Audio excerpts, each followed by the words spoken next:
কিছু শ্বশুর আর শাশুড়ি আছে জালেম, বেয়াদবি মাফ করবেন, কিছু শ্বশুর আর শাশুড়ি আছে নিজের মেয়েকে দিনের 9টা 10টা পর্যন্ত ঘুম বানায় রাখে, আর ছেলের বউকে রাতের 4টা বাজে উঠায় দেয়, উঠে তাহাজ্জুদ পড়ো, এরপরে নাস্তা বানাও। উদ্দেশ্য তাহাজ্জুদ না, উদ্দেশ্য নাস্তা বানানো।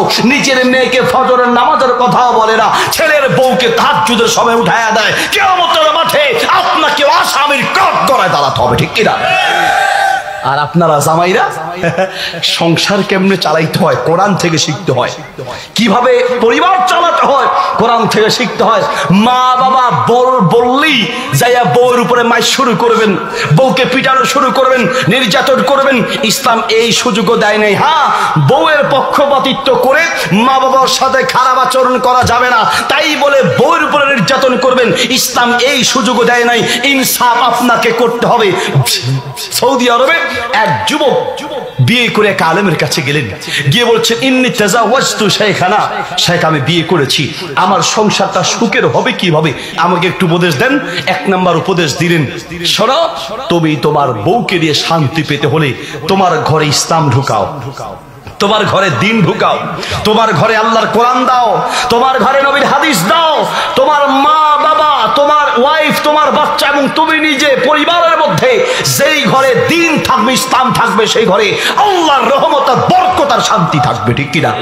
2 নম্বর হলো, শোনো, তোমার এই বউ তার মা ছেড়ে এসেছে, তার বাপ ছেড়ে এসেছে। একটা মেয়ে তার বাবার যে কি পরিমাণ কলিজার টুকরা, আমারও 2 ছেলে 1 মেয়ে আছে, আমার মাত্র 3 বছরের একটা মেয়ে। আমি এখনই ভাবি যে আমার মেয়েটাকে আমি আরেকজনের হাতে কি করে তুলে দিব, আমার মেয়েটাকে আমি কি করে আমার ঘর থেকে বের করব। আমার এখনই চিন্তা লাগে, একটা মেয়েকে তার বাবার কোল থেকে নিয়ে আসার মানে সেই মা বাবার কলিজার টুকরাকে নিয়ে এসেছো, ঠিক কিনা? আর তুমি কথায় কথায় শোনাও, এই মেয়েটা তার মা বাবা, আত্মীয় স্বজন, ভাই বোন সব ছেড়ে তোমার কাছে এসেছে। তুমি আর তোমার মা বাবা মিলে যদি তাকে মা বাবা আর আদর আর ভাই বোন সমস্ত পরিবারের সমান আদর আর ভালোবাসা দাও, তাহলে সংসার সুখের হবে।